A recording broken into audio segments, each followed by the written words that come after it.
రాంబాబు గారిని అరెస్ట్ చేసి కోర్టుకు ప్రొడ్యూస్ చేసేటప్పుడు మేము చాలా తీవ్రంగా ప్రతిఘటించాం, రిమాండ్ చేయడానికి లేదు అని. ఎందుకంటే ఒక హేట్ స్పీచ్, ఒక స్పీచ్ వల్ల ఏమన్నా అఫెన్స్ జరిగితే దాని మీద ఏమన్నా కేసు రిజిస్టర్ చేస్తే ఇమ్రాన్ ప్రతాప్ గడి అనే సుప్రీంకోర్టు జడ్జిమెంట్ ప్రకారం ప్రిలిమినరీ ఎంక్వైరీ లేకపోతే ఎఫ్ఐఆర్ కట్టడానికి లేదని సుప్రీంకోర్టు చెప్తే అయినా కూడా మేము కోర్టు వారి దృష్టికి తీసుకుపోతే దురదృష్టవశాత్తు కోర్టు వారు మా వాదనల పరిగణలోకి తీసుకోకుండా రిమాండ్ చేయడం జరిగింది.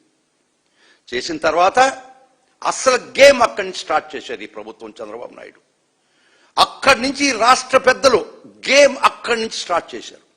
కరెక్ట్గా 1వ తేదీ నుంచి 2వ తేదీ దాకా 36 కేసులు అక్రాస్ ది స్టేట్, ప్రతి పోలీస్ స్టేషన్లో రాష్ట్రంలో 2 రోజుల్లో 36 కేసులు అంబటి రాంబాబు గారి మీద రిజిస్టర్ చేశారంటే వాళ్ళ రాక్షసత్వం, ఒక వర్గం మీద దాడి, ఒక వ్యక్తి మీద కక్ష, ఒక వ్యక్తి మీద పగ. 36 నెవర్ బిఫోర్ నెవర్ ఆఫ్టర్. నా జీవితకాలంలో ఇప్పుడు దాకా ఒక్క మనిషి మీద 2 రోజుల్లో 36 కేసులు రిజిస్టర్ చేశారంటే మీ రాక్షస ఆనందం ఏందని ఒక్కసారి అడుగుతున్నా. 36 కేసులు రిజిస్టర్ చేసి రాష్ట్రం నలుమూలగా 4 చెరువుల మీద రిజిస్టర్ చేసి ఫర్ ఓన్లీ 1 అఫెన్స్. ఒక్క offence Nallapadu PS crime number 76 కింద రిజిస్టర్ అయినటువంటి ఒక్క అఫెన్స్ కి రాష్ట్రం నలుమూలల అదే కంప్లైంట్ పెట్టి కేసు రిజిస్టర్ చేయడం జరిగింది. చాలా స్పష్టంగా సుప్రీంకోర్టు ఏం చెప్తుందంటే ఒక ఎఫ్ఐఆర్ ఒక కాగ్నిజబుల్ అఫెన్స్ లో రిజిస్టర్ అయితే ఇంకా ఎక్కడ అటువంటి ఎఫ్ఐఆర్ రిజిస్టర్ కావడానికి లేదు. రిజిస్టర్ కాకుండా పోయినా ఆ కంప్లైంట్ ఇచ్చిన వాళ్ళు ఎఫ్ఐఆర్ రిజిస్టర్ చేయకుండా సాక్షిగా విచారించమని ఈ ఆనరబుల్ జస్టిస్ బిఆర్ గవాయ్ గారు, వినోద్ చంద్రన్ గారు 2025 సుప్రీంకోర్టు వారి తీర్పు. తర్వాత మొహమ్మద్ జుబేర్ ఈ కేసులో ఏం చెప్తుందంటే ఒక ఇన్సిడెంట్ మీద మల్టిపుల్ ఎఫ్ఐఆర్స్ చేయడానికి లేదు.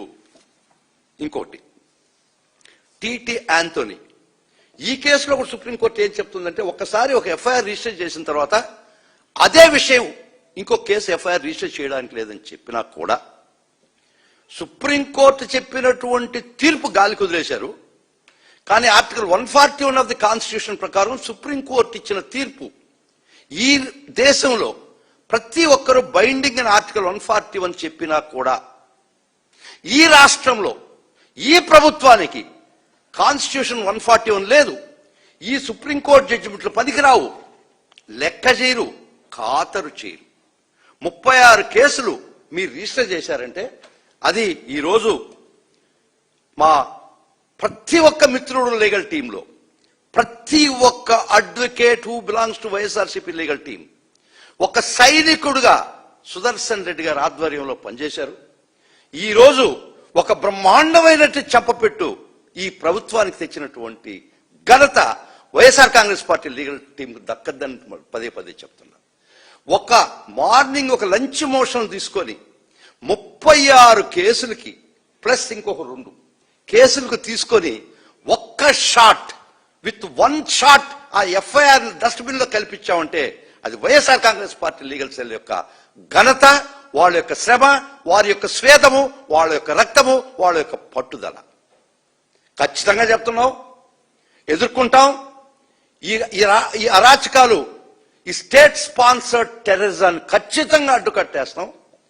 ప్రతి వైఎస్ఆర్ కాంగ్రెస్ పార్టీకి సంబంధించినటువంటి అడ్వకేట్ ఎవరైనా సరే కాడ రక్తం పుట్టు దాకా పోరాడతాడు. ఇక్కడ విరామం లేదు. 2 సంవత్సరాలు గడిచిపోయింది, ఇంకా కళ్ళు మూసుకుంటే ఇంక 2 సంవత్సరాలు ఉంటుంది. ఆఖరి సంవత్సరంలో మీ మాట కూడా ఎవరు వినరు. ఇంత అవసరమా? ఒక వ్యక్తి మీద ఆ అఫెన్స్ జరిగితే 76 క్రైమ్స్ రిజిస్టర్ చేశారు, ఓకే. ఆ అఫెన్స్ లో ఇల్లు తగలబెడితే, కార్లు తగలబెడితే, ఇల్లు ధ్వంసం చేస్తే, రాంబాబు గారిని హత్యా ప్రయత్నం చేస్తే ఏం సెక్షన్లు పెట్టాలా? ఆర్సన్ పెట్టాలన్నా పడలేదా? 307 పెట్టాలన్నా పడలేదా? పెట్టారా మీరు సెక్షన్లు? ఒక బెయిలబుల్ అఫెన్స్ పెట్టి నామకే వాస్తాడు, స్టేషన్ తీసుకొచ్చి స్టేషన్ బెయిల్ పంపిస్తారా? ఖచ్చితంగా చెప్తాం. చట్టం అనేది సిఆర్పిసి 210 కింద మీరే కాదు ఇన్వెస్టిగేట్ చేసే హక్కు ఉండేది, మాకు కూడా ప్రైవేట్ కంప్లైంట్ చేసుకునే హక్కు ఉంటుంది. మీరు సరైన సెక్షన్ పెట్టకపోతే ఇమీడియట్ గా మేము వైఎస్ఆర్ కాంగ్రెస్ రాంబాబు తరఫున వైఎస్ఆర్ కాంగ్రెస్ పార్టీ బ్యాకింగ్ తో సెక్షన్ 210 సిఆర్పిసి పాత దాని ప్రకారం మేము ప్రైవేట్ కంప్లైంట్ వేస్తాం. మీరు వదిలిపెట్టినటువంటి ముద్దాయిలు కూడా మేము చేర్పిస్తాం. మీరు పెట్టినటువంటి సెక్షన్లు మేము పెడతాం. చూడండి, త్వరలో చట్ట ప్రకారం మేము పోరాడతాం. చట్టమే మా లక్ష్యం. మీరు ఫ్లాష్ చేస్తున్నారు, మేము లా ప్రకారం పోతున్నాం, మీరు ఫ్లాగ్ ప్రకారం పోతున్నారు. ఈరోజు 36 కేసులు పెట్టినటువంటిది ఈరోజు చట్టం ఇంకా it's active. Only one shot. ఇది నిజంగా గౌరవ హైకోర్టు వారికి న్యాయస్థానాలకి ఒక్కసారి మీకు చెప్తున్నాం, గొంతెత్తి అడుగుతున్నాం మిమ్మల్ని అందరినీ, మహాప్రభువులారా, న్యాయస్థానం జడ్జిలారా, మీరనేవాళ్ళు లేకపోతే, మీరు కూడా లేకపోతే, మీరనేవాళ్ళు ఉండకపోతే సామాన్యుని రాచి రంపాలు పెట్టి అరికాలు బూట్ కాలుతో నలిపేరా? ఈ వ్యవస్థలో ఉండే గొప్పతనం, ది హైయెస్ట్ ఇంటిగ్రేట్ న్యాయ వ్యవస్థ ఉంది కాబట్టి అట్లీస్ట్ సామాన్యుడు బ్రతికే పరిస్థితి ఇంకా ఉంది. Hats off to the judicial system of India అనేవాళ్ళు ఈ వ్యవస్థలో లేకుండా ఉండుంటే, ఇంత నిక్కచ్చైనటువంటి తీర్పులు రాకుండా ఉండుంటే, మీరు ఆడింది ఆట పాడింది పాట కదా. మీకు గుర్తుందా లేదో, ఒక పోలీసు వ్యవస్థ రూలింగ్ పార్టీకి కొమ్ముగాయడం అంటే చట్టాలని గాలి కుదిలేసి, ఒక్క దగ్గర మటుకు చూస్తున్నాను నేను, అది ఈ దేశంలో ఎక్కడా చూడలేదు.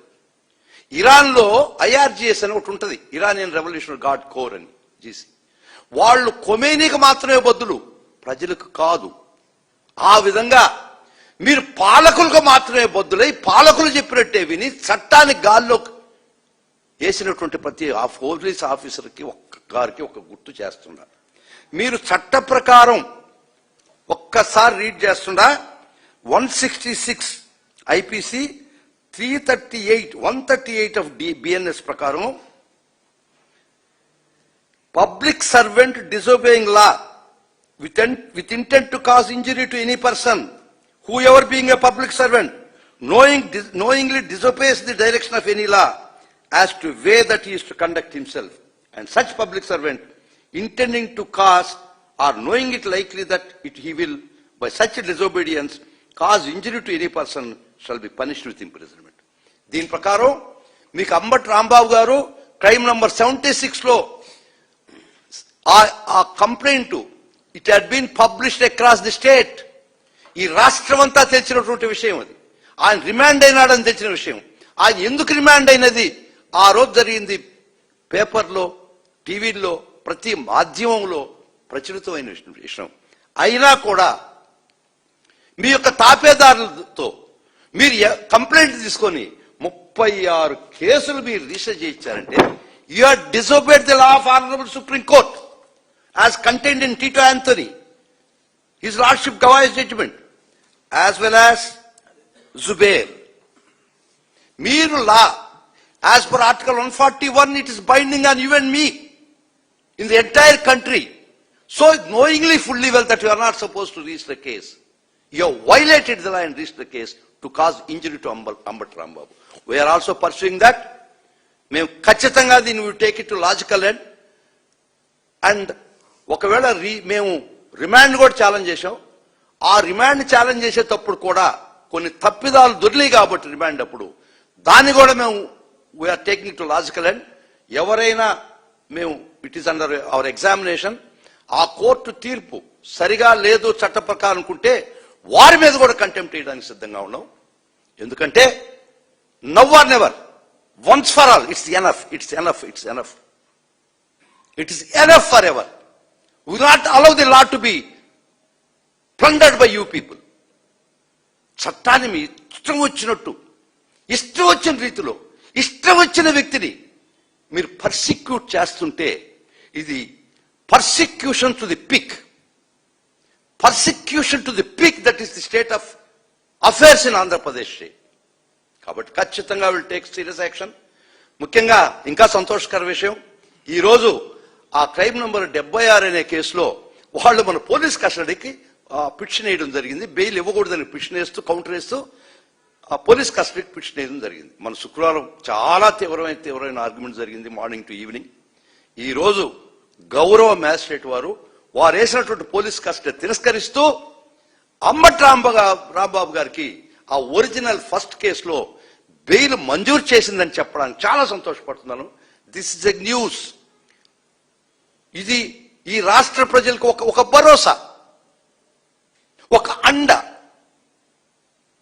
ఎందుకంటే ఈ ప్రభుత్వం ఎవరిని హింసించాలనుకున్నా, ఎవరిని కాలరాయాలనుకున్నా, ఏ వ్యవస్థ మీకు అడ్డురాదు అనే ఫీలింగ్ నుంచి తప్పించడానికి మేము చేసినటువంటి ప్రయత్నం. చాలా చాలా సంతోషం. ఈరోజు అంబటి రాంబాబు గారికి ఆ కేసులో, ఒరిజినల్ కేసులో, ఫస్ట్ కేసులో, క్రైమ్ నంబర్ 76 నల్లపాడు పిఎస్లో వారికి బెయిల్ రావడం జరిగింది. వారు వేసినటువంటి పోలీస్ కస్టడీ పిటిషన్ తిరస్కరించడం జరిగింది. మరలా చెప్తుండా, ఇప్పుడు ప్రజల ముందు ఛాయిస్ ఒకటే, జంగిల్ రాజా, జగన్ రాజా. సెలవు తీసుకుంటున్నా. నా మిత్రుడు రథసారథి, అసలు శ్రీకృష్ణుడు రథం తోలినటువంటి నా మిత్రుడు సుదర్శన్ రెడ్డి గారు, వారి శ్రమ, దాన్ని వెలగట్టలేని శ్రమ వారు మాట.